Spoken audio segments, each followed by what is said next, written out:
자, 요한복음 말씀입니다. 4장 23절, 24절 함께 읽도록 하겠습니다.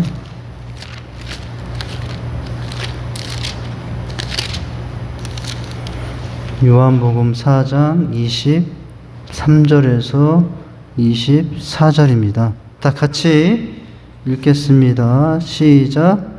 아버지께 참되게 예배하는 자들은 영과 진리로 예배할 때가 오나니 곧 이때라. 아버지께서는 자기에게 이렇게 예배하는 자들을 찾으시느니라. 하나님은 영이시니 예배하는 자가 영과 진리로 예배할지니라. 아멘. 우리 한번 따라서 보시겠습니다. 예배에 성공해야 인생에 성공합니다. 예배에 성공해야 인생에 성공합니다. 들은 만큼 변화됩니다. 들은 만큼 행복해집니다. 들은 만큼 행복해집니다. 자, 여러분들 이제 유인물을 보시죠. 제 1강을 통해서 우리가 예배의 중요성을 살펴보고 있는 중이거든요. 그래서 우리가 지난 시간까지 본 내용들은 무엇이었습니까? 예배가 중요한 이유가 무엇인가를 봤잖아요.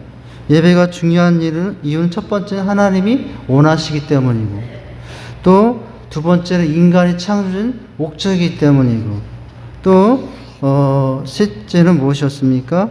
교회의 최대 사명이기 때문이고, 그리고 네 번째는 뭐였죠? 네 번째는 교회의 부흥의 견인차와 같기 때문에 라고 했어요. 예배가 왜 중요한지를 봤고요. 오늘 말씀을 통해서는 예배의 관계성에 대해 살펴봅니다.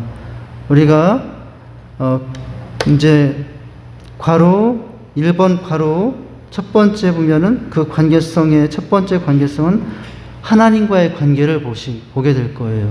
그리고 유인물 중간 밑에 보면은 하나님과의 관계뿐만 아니라 두 번째는 예배는 성도들과의 관계를 회복하는 통로가 되는데, 예배가 성도들과의 관계 회복에 어떤 영향을 미치나, 하나님과의 관계에 어떤 영향을 미치나를 첫 번째, 두 번째는 성도들과의 관계에 예배가 어떤 영향을 미치나, 그리고 또 뭡니까? 예배라는 것이 하나님뿐만 아니라 또 우리 그 하나님 믿는 성도들뿐만 아니라 누구와도 불신자예요. 그 예배는 하나님과 불신자의 관계도 회복하는 기회가 되고 통로가 된다는 것이거든요. 예배의 관계성이에요. 하나님과의 관계는 예배를 통해서 어떻게 세워지고, 성도들 간의 관계는 예배를 통해서 어떻게 세워지고, 더 나아가서 이 자리에 없지만 불신자들과 불신자를 통해서 예배를 통해서는 불신자들과 어떤 관계의 회복을 가져오게 되는가, 그 예배의 통로가 될 수 있는가, 너무 중요하죠. 자, 그러면 다시 처음으로 돌아가서 첫 번째 관계성을 봅니다. 자, 예배가 뭐예요? 예배는 하나님과의 관계를 회복하는 장입니다. 라는 거예요. 네. 여러분, 살다 보면 하나님과의 관계가 담이 생길 수도 있거든요.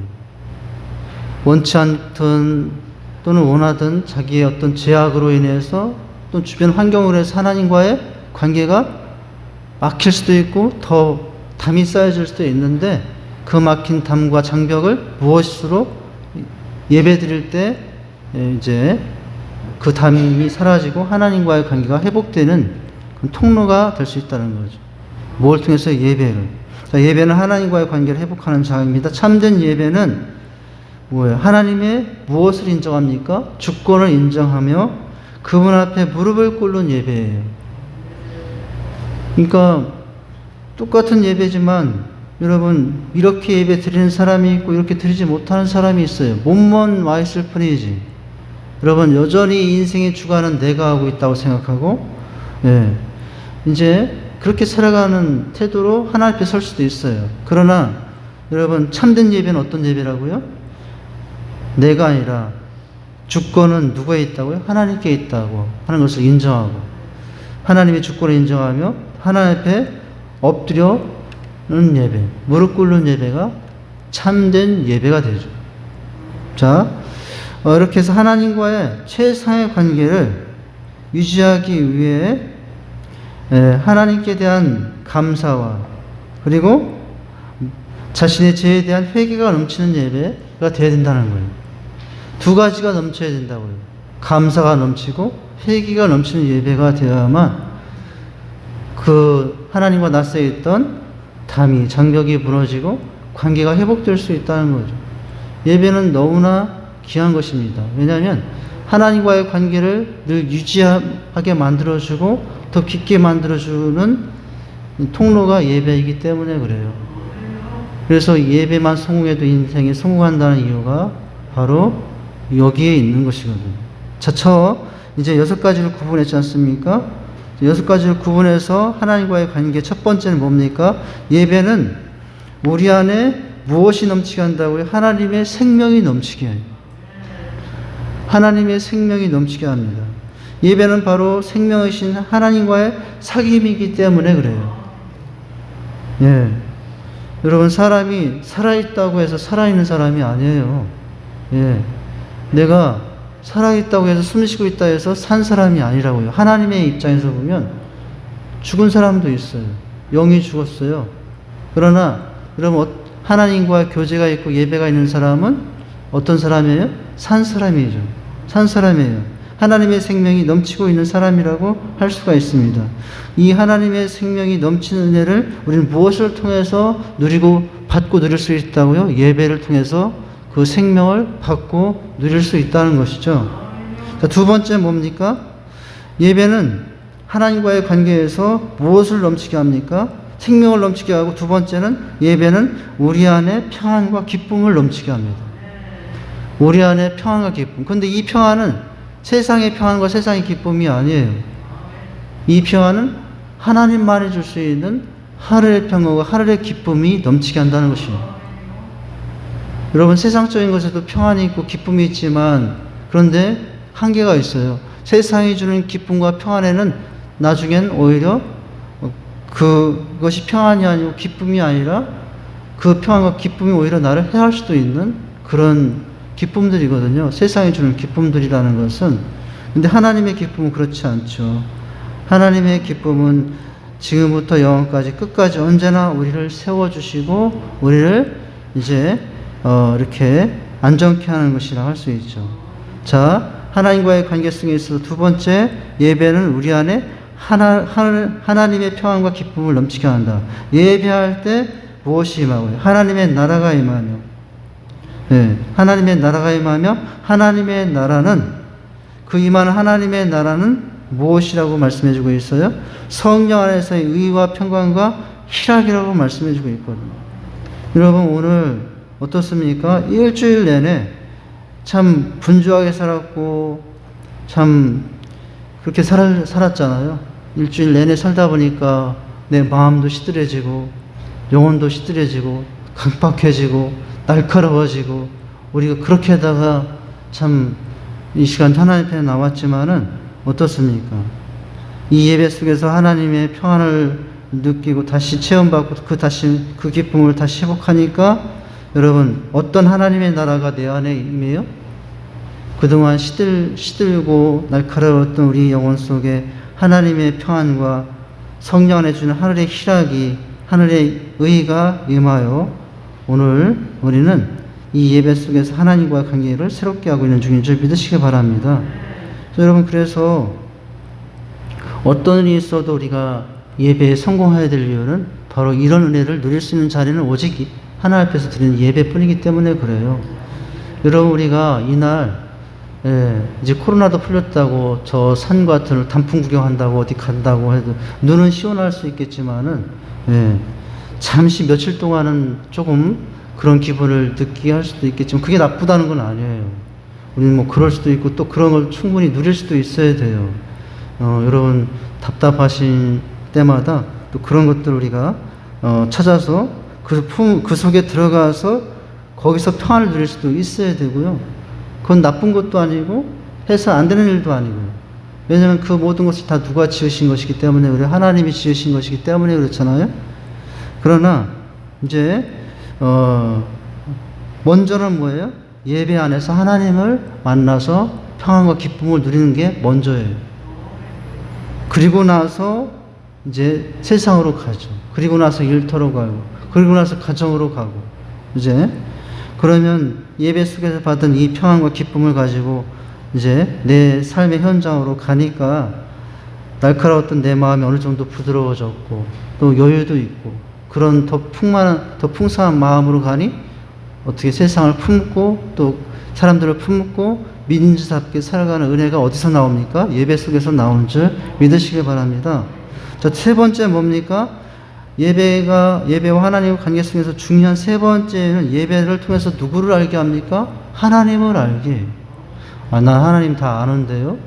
여러분, 그렇게 말할 수도 있고 나는 안다고 판단할 수 있지만 내가 아는 하나님 전체의 모습은 아니에요.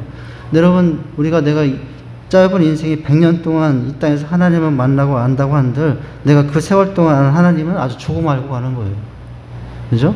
그래서 우리는 이미 하나님 어떤 분인가를 수없이 딱지가 맞도록 듣고 또 성경도 보고 했지만은 여러분 그 지식으로 아는 하나님이 아니라 정말로 생활 속에서 마음 속에서 그 순간순간마다 어려움의 순간순간마다 그때만 하나님은 또 다를 수 있거든요. 네.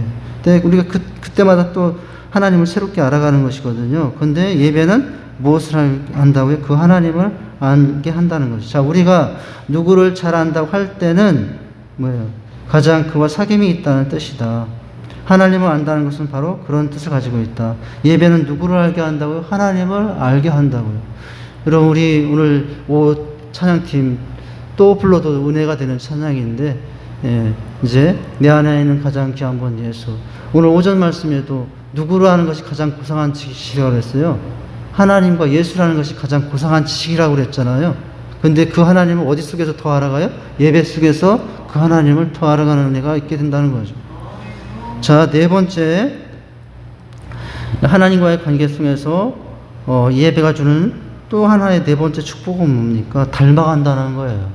자, 하나님과 사귐을 통해서 예배자는 하나님을 어떻게 한다고요? 닮아간다고요. 예배를 드리면 드릴수록 하나님을 닮아가요. 원래 인간은 비록 지금 타락한 그런 죄성을 가지고 있는 인간이지만 그 전에 인간은 원래 어떻게 지음받은 존재죠? 하나님의 형상대로 지음받은 모습이 우리 안에 있어요. 그런 우리 안에 있는데 그 우리 안에 있는 원래 형상을 회복하여 누구를 닮아가는 은혜가 있게 됩니까? 하나님을 닮아가는 은혜가 있게 되는 거죠. 자, 예배를 통해서 우리의 전인격이 하나님의 무엇에 참여하면서 하나님의 성품에 참여하면서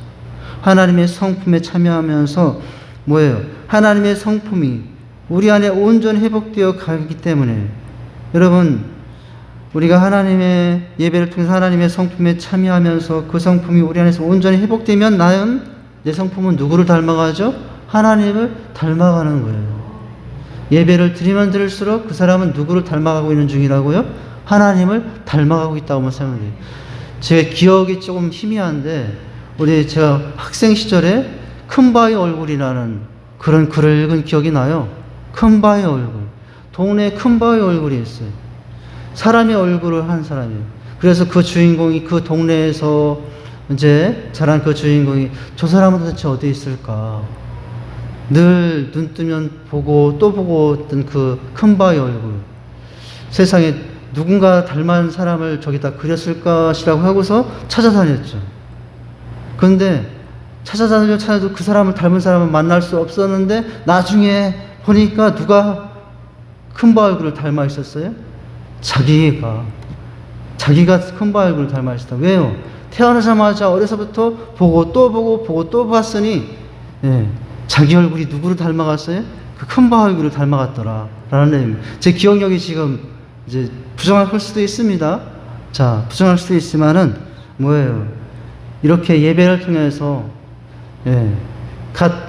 이제 믿는 사람으로 태어나서 거듭나서 시간마다 하나님을 보고 예배 속을 통해서 하나님의 영광을 보고 하나님을 보고 또 보고 청년 때 보던 하나님, 30대 때 하나님, 40대 때 하나님, 50대 때 하나님, 세월이 흘러가는 속에서도 예배 속에서 그렇게 하나님 앞에 나가면 그 사람은 점점 누구를 닮아갈 것이라고요? 하나님을 닮아가고 있어요. 우리 여기 저보다 몇십 년 오래 신앙생활을 본 사람들은 지금 하나님을 엄청 많이 닮고 계신 거예요. 하나님을 닮고 계신 거예요. 옆에 있는 분에게 한번 인사해 주세요. 하나님을 닮으셨네요. 이렇게도 한번 할까요? 어떻게 그렇게 똑같이 닮았습니까? 누구 닮았어요? 하나님을 닮았다고요. 이렇게 예배를 드리니까요. 자, 예배의 관계성이 하나님과의 관계 네 번째 준 축복이잖아요. 자, 다섯 번째 주는 축복은 뭘까요? 하나님과의 관계에서 예배는 무엇으로 이끌어요? 담는 것으로만 끝나는 것이 아니라 열매 맺는 삶으로 인도한다는 거예요. 예, 나중에 여러분 빈 쭉정이가 있고 알곡이 있는데 우리 주님 오실 날 어떻게 한다고 그랬습니까? 알곡은 들여서 품에 안으시고 쭉정이는 튀어서 날라버리게 하신다고 그랬잖아요. 이 예배가 누구를 닮게 합니까? 하나님을 닮게 할 뿐만 아니라 하나님이 원하시는 열매들도 맺게 하시는. 예. 그러니까 주님이 오시는 그날까지 우리가 주님 오신 날 그 거룩한 혼인잔치에 참여하는 그날까지 할 일은 예배드리고 또 예배드리고 어제 새벽에 예배에서도 오늘 새벽에 또 예배드리고 오늘 새벽에서도 내일 새벽에 또 예배드리고 예. 뭐 그렇게 하는 거죠. 그러면 점점 누구를 닮아갈 뿐만 아니라 그 예배 삶 속에서 결국 삶으로 열매도 맺게 된다는 거죠. 예배는 열매 맺는 삶으로 이끈다. 포도나무 가지가 어떻게 했을 때 붙어 있을 때 포도나무 가지 있잖아요. 여러분 포도는 어디에 열립니까? 줄기에 열립니까? 포도나무의 줄기에 열립니까? 포도나무의 가지에 열립니까? 포도는 너무 쉬운 걸 물었네요. 예, 포도나무 줄기에 열리는 일이 없어요. 포도나무 가지에 열리잖아요. 그런데 그 가지가 할 일은 뭐예요? 어떻게 하든지 비바람이 온다고 잠시 떠나 있을게 하고 잘라내가서 다른 데 피하고 있으면 안 돼요. 비바람이 오나 천둥치나 여러분 가지가 열매 맺기 위해서 해야 할 가장 중요한 일은 그 원줄기에 붙어 있는 것이거든요. 예배의 모습이거든요. 포도나무 가지가 줄기에 붙어 있을 때 영양분을 공급받아 꽃을 피우고 결실하듯이 우리는 예배를 통한 하나님과의 사귐을 통해서 끊임없이 공급되는 생명력으로 뭘 맺게 될 거라고요? 열매를 맺게 된다는 거예요. 그러니까 여러분 살다 보면 인생에 비바람이 없는 날이 있습니까? 1년 4계절을 보면은 햇빛 찌는 날만 있습니까?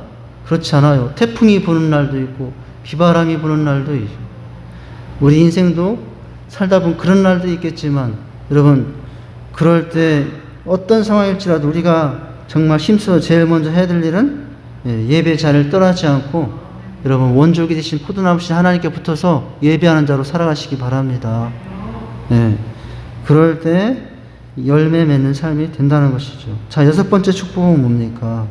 여섯 번째, 예배는 누구만 경배하고 섬기게 합니까? 하나님만 경배하고 섬기게 해요. 예수를 믿고 처음 신앙생활 할 때 여러분 이제 부처를 믿다가 예수 하나님이었다. 어떻게 합니까? 어떻게 하는 순간에 부처님 하나님 다 나와.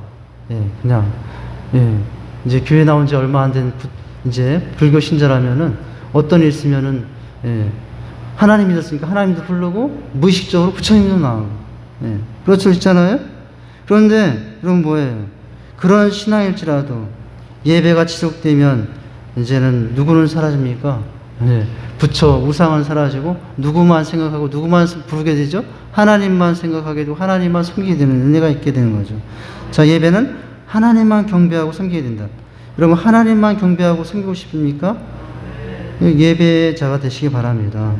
자, 예배는 하나님과 인간과 세상의 참 모습을 예배자에게 보여주어 여러분 예배할 때 하나님도 보여주고 인간도 보여주고 세상도 보여줍니다.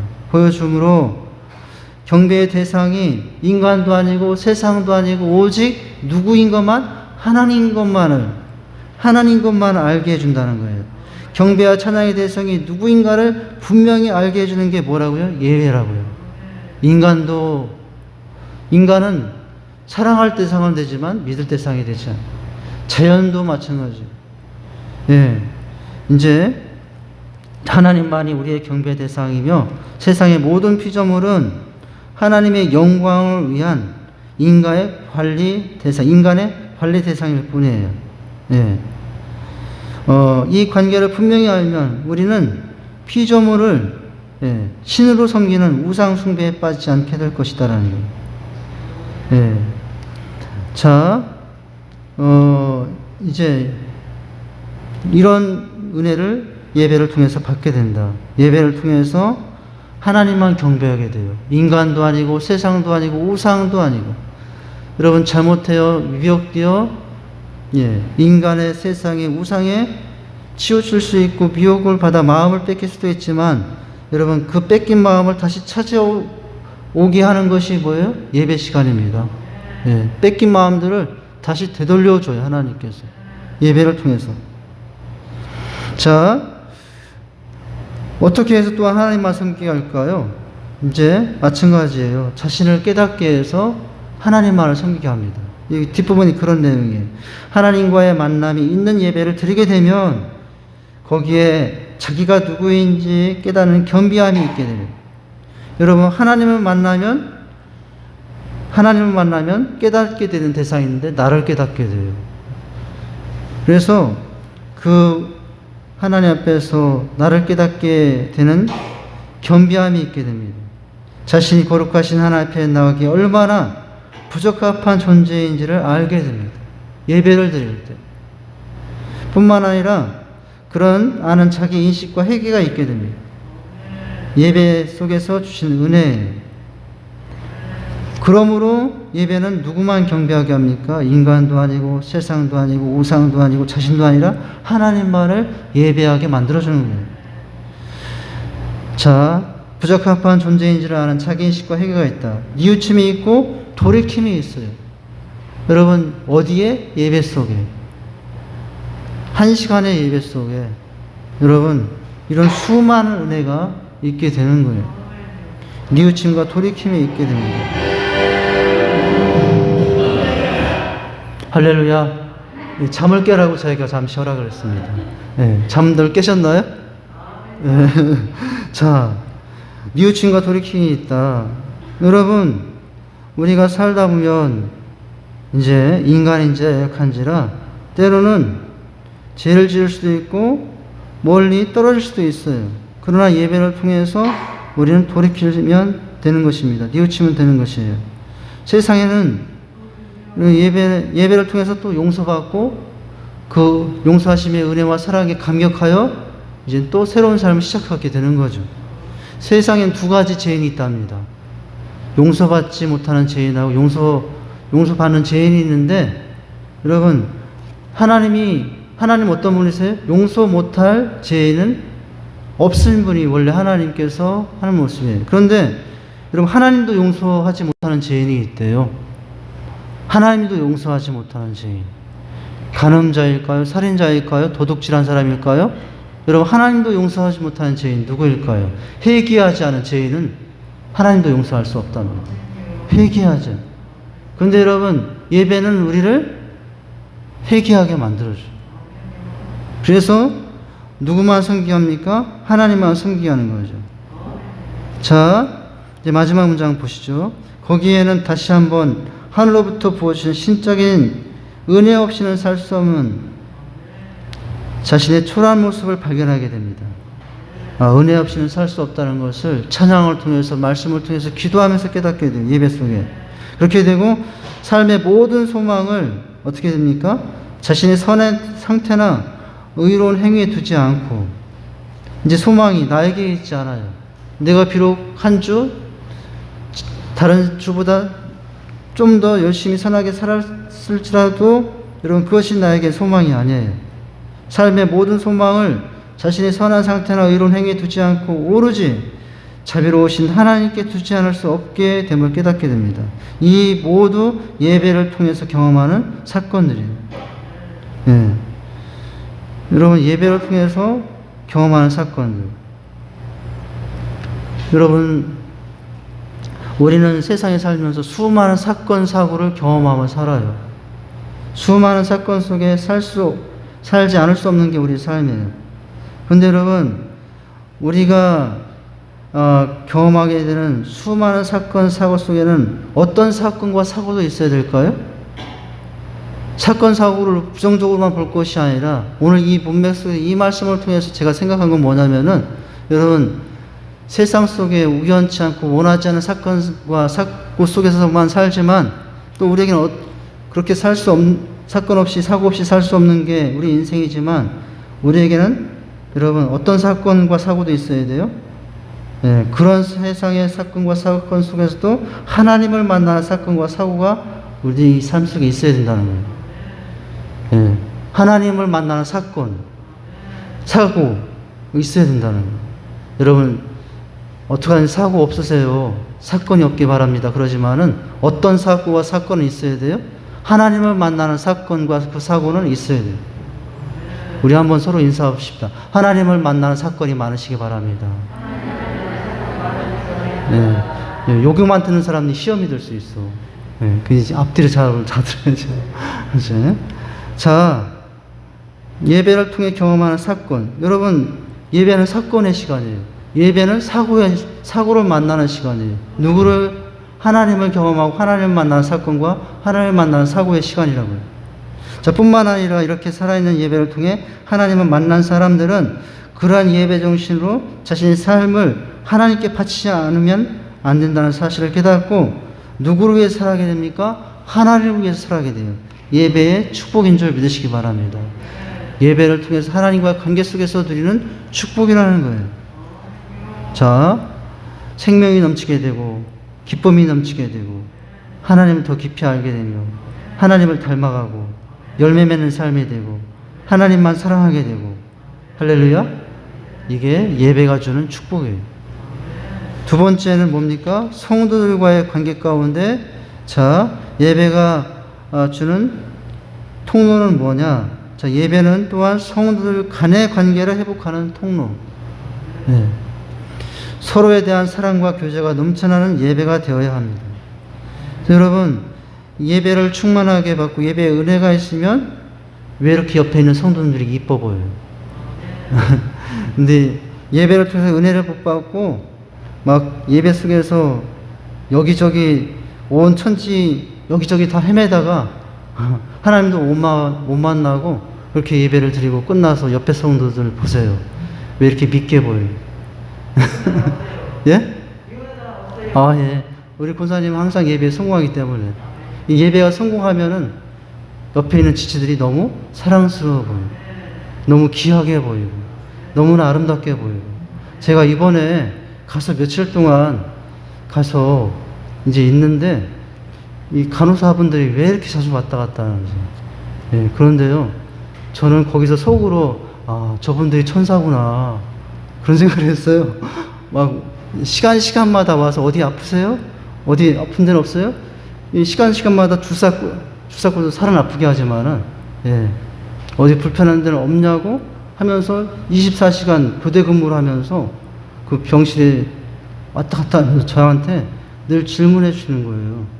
그래가지고 이제 이거는 무슨 주사입니다. 이건 무슨 주사입니다 하면서 이제 맞아주고 예, 또 나가고 교대 근무하니까 그 다음들은 또 뭐 알지 못하는 간호사분들이 와가지고 이제 그렇게 이제 섬겨주는 거예요. 아, 거기서 친절은 이렇게 하는 것이구나.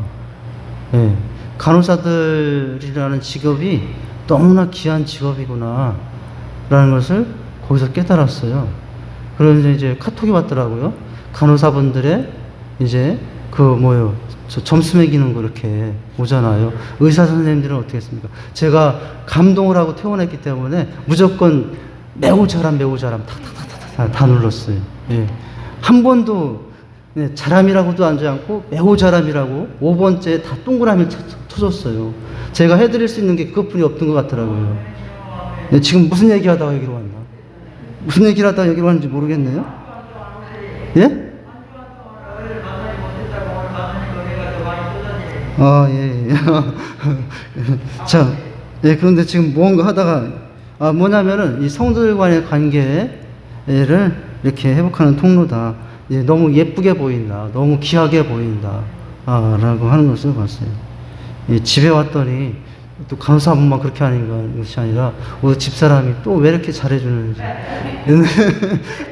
밤을 옛날에는 까먹고 그냥 칼로 주더니 이번에는 밤을 하나 다 까가지고, 예, 칼로 다 까가지고 밤 알토랑만 하는 걸 이렇게 막 갖다 주더라고요. 속으로 가끔 아파야 되겠구나. 지금 무슨 얘기하다가 이렇게 삼천포로 빠졌는데, 여기 다음엔 다음에 될 것 같은데, 하여튼 뭐냐, 예배를 잘 드리면은 옆에 사람들과의 관계도 이렇게 이제 회복이 된다는 거예요. 서로에 대한 사랑, 예? 예. 맞아요. 우리 권사님은 이제 반응을 이제 낯설다는 반응으로 아유라고 이제 하셨어요. 네, 그것은 이제 본 마음이 아니고요. 권사님 좋아 뭐 이런 말이에요. 제가 해석해 드렸어요, 지금. 권사님의 아유 이런 말을 제가 해석해 드렸습니다. 네, 그건 좋다는 표현이신 거예요. 네. 자, 바람직한 예배는 하나님과의 수직적 관계뿐만 아니라 교회의 각 지체 간의 수평적 관계도 중요하게 생각하는 예배예요. 하나님은 그리스도의 각 지체들의 교회 안에서 서로의 온전한 관계를 유지하기를 바라는데 예배를 통해서 이루어진다는 거예요. 여러분, 예배를 잘 드리는 사람들이요, 옆에 있는 성도들도 귀하게 여기고 잘 섬기게 됩니다. 왜냐하면 예배 속에서 내가 치유받고, 예배 속에서 내가 이제 자유를 누리고, 예배 속에서 내가 새로워지기 때문에 이 예배는 하나님과의 관계뿐만 아니라 예배를 통해서 변화받은 나를 통해서 옆에 있는 성도들과 관계도 회복되는 통로 역할을 해준다 라고 하는 거예요. 자, 오늘 여기까지 하고요. 2번부터는 다음 주에 다시 하도록 하겠습니다. 제가 기도하겠습니다. 하나님 아버지, 오늘 예배가 얼마나 우리에게 소중한지를 깨닫습니다. 예배는 하나님과의 관계를 회복하는 회복의 장임을 깨달았습니다. 예배 안에서 생명이 넘치게 되고 평안과 기쁨을 회복하게 되며 하나님과 더 알아가고 하나님을 닮아가며 또 하나님께서 원하시는 삶의 열매도 나타난다는 사실을 깨달았습니다. 무엇보다도 우리가 예배자가 되게 하여 주시옵소서. 예배를 생명과 같이 여김으로 예배 속에서 하나님 앞에서 우리의 모습을 새롭게 함으로 또 옆에 있는 성도들과의 교제도 더 아름다워지는 삶으로 나갈 수 있도록 함께해 주옵소서. 예수님 이름으로 기도하옵나이다. 아멘. 서로 인사하십니다. 한 주간도 승리하시기 바랍니다.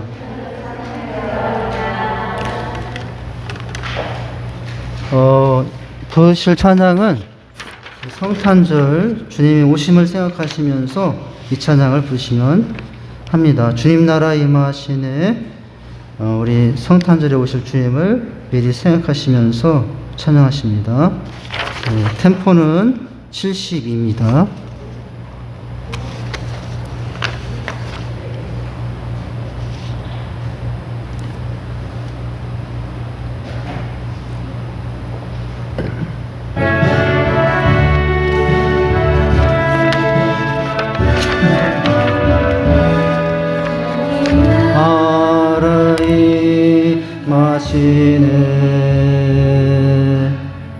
주의 날은 멀지 않았네.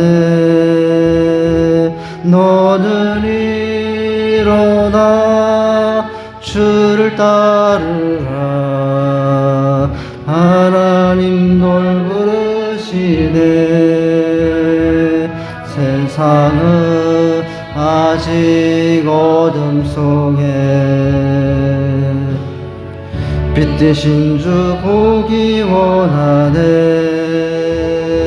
너는 일어나 빛을 발하라.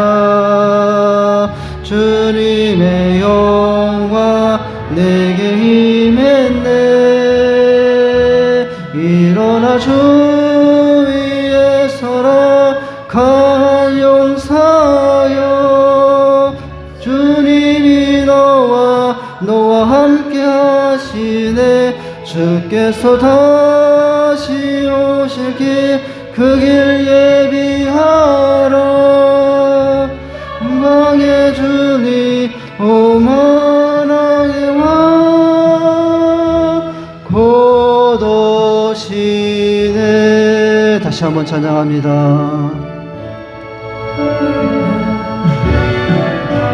주님 나라에 마시네. 주의 날은 멀지 않았네. 너는 일어나 주를 따르라.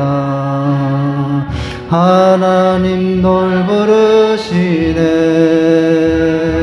세상은 아직 어둠 속에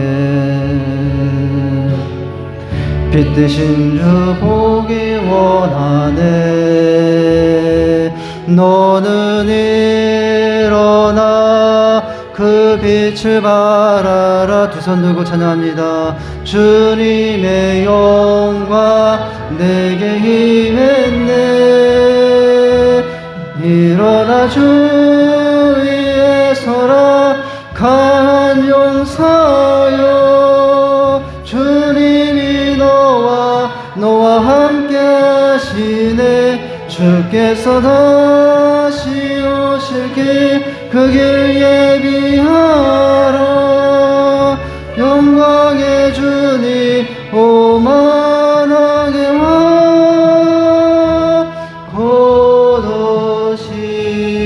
오시네. 주기도문으로 예배를 표합니다. 하늘에 계신 우리 아버지여, 이름이 거룩히 여김을 받으시오며 나라에 임하옵시며 뜻이 하늘에서 이루어진 것 같이 땅에서도 이루어지리다. 오늘날 우리에게 일용할 양식을 주옵시고 우리가 우리에게 죄 지은 자를 사하여 준 것 같이 우리 죄를 사하여 주옵시고 우리를 시험에 들게 하지 마옵시고 다만 악에서 구하옵소서. 대개의 나라와 권세와 영광의 아버지께 영원히 있사옵나이다. 아멘.